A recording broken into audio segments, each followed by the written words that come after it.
Hello and welcome back, guys. So due to popular demands, I've decided to show you guys what I call profile locking. This is simply activating some settings on your account so that other people's posts will not be appearing on your timeline or profile without your approval. Now, what will they help you to do?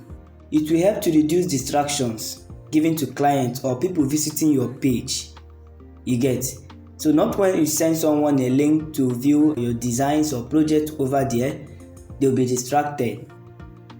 So I'm going to show you a quick way you can simply lock your profile so that only your designs, your projects, and other posts you approve will appear on your timeline. First you have to do is to go to your Facebook and then go straight to settings.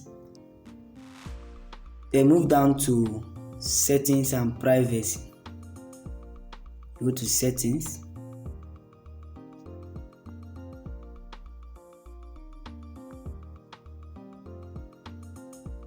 Then you go to profile and tagging.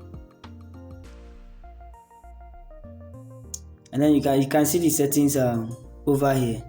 It says viewing and sharing. We have over here who can post on your timeline. Set it to only you. You get? You need to set it to only you so that you approve the post and tags that appear on your profile. You can actually set others that can see what, or the audience you want to be seeing what others post on your profile.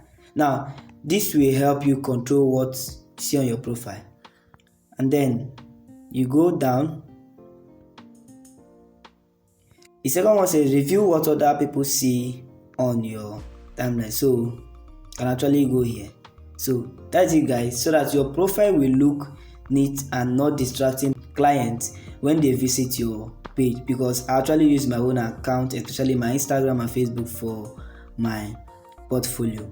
You get? So when clients visit your page, it will be neat and straight to the point. They won't be distracted by either Nkechi or Amaka's post on your profile. See you next time.